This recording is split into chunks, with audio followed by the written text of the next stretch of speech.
nous allons donc démarrer une nouvelle année universitaire 2017-2018.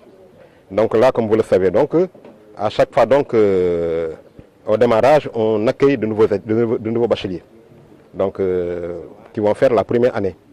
Donc là, ces élèves viennent donc du lycée et il y a beaucoup de choses qu'ils ne comprennent pas à l'université.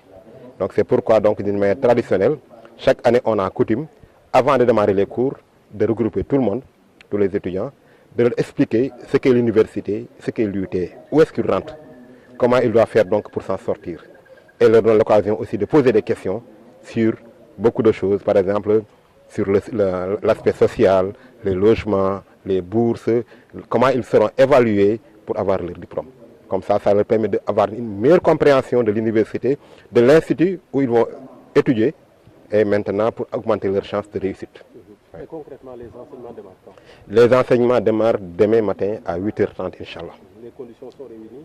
Les conditions sont réunies, je peux dire que bon, le minimum est réuni. Donc on a les salles de classe qui sont là. Donc chaque classe a sa salle. Donc on a donc les emplois de temps sont prêts. Comment dirais-je, les enseignants sont là. Donc on va démarrer effectivement demain à 8h30. Et cette année, vous avez combien d'étudiants? Bon, chaque année, bon, donc actuellement à l'UT, on tourne en général autour de... L'effectif global, ça tourne autour de 225 voire 250 étudiants. Donc avec 8 classes.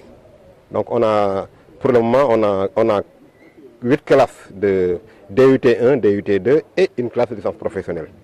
Donc parce que là, on limite les effectifs à maximum 30. On ne dépense pas 30 étudiants par classe.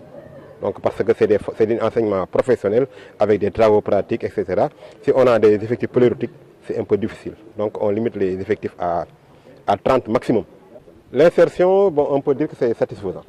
Parce que là, actuellement, donc, en tout cas, d'après les retours qu'on a, la plupart de nos étudiants donc, sont soit insérés dans les entreprises ou bien d'autres poursuivent leurs études dans les autres établissements de l'université, en licence, master, de l'université Thiès, de l'UCAD, de l'ESP, UGB et à l'étranger.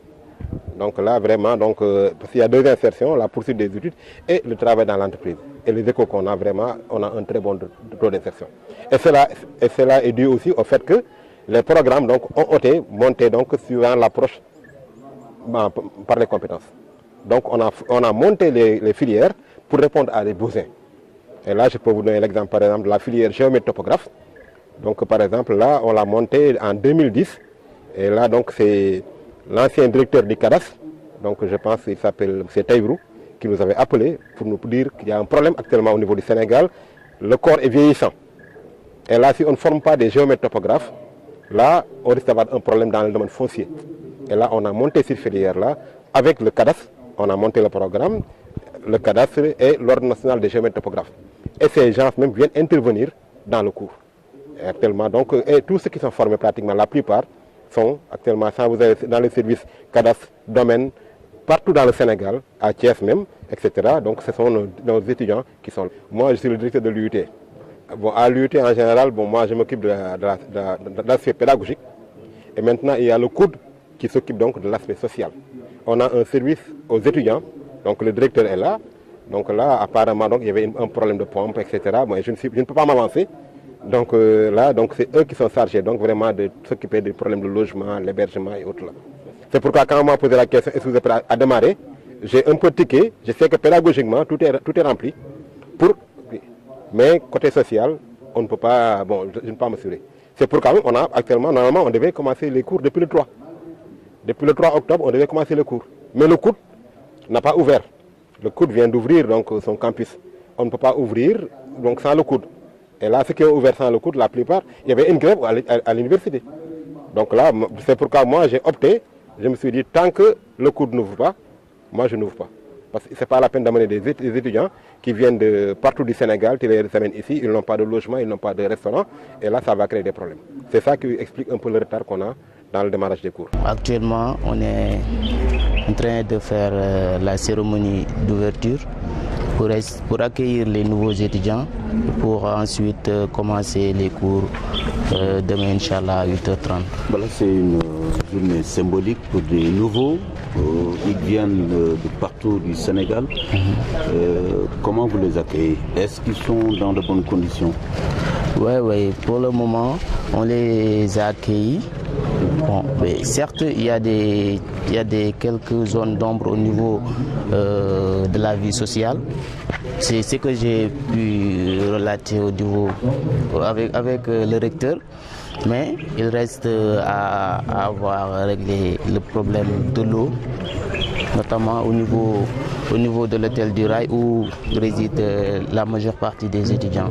Bon, on a constaté que la majeure partie des villes, des maisons qui entourent l'hôtel du Rail bénéficient de l'eau.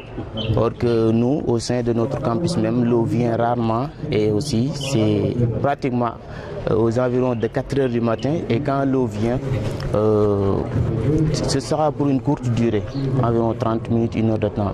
Alors ces genres de conditions sont vraiment atroces et on en déplore. J'en ai même parlé avec le recteur pour qu'il puisse apporter des changements.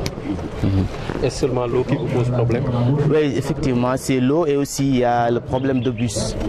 Pratiquement, l'université a environ 3 à 4 bus. Et imagine, il y a combien de filières et aussi l'université de Thiès, comme vous le constatez, est séparée. Il y a le rectorat qui se trouve là-bas. Là-bas, ce sont les logements ici à l'école.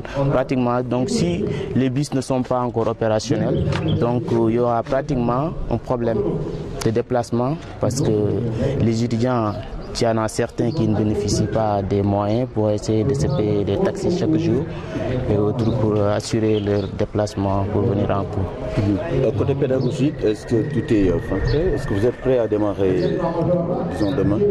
Oui, on est prêt à démarrer parce qu'on est même prêt, il y a de cela 3 semaines, parce qu'on avait prévu d'ouvrir le 2 du mois d'octobre. Mais après, il y a eu des complications avec notamment la construction des salles de classe ici en haut. Après, maintenant, c'est opérationnel.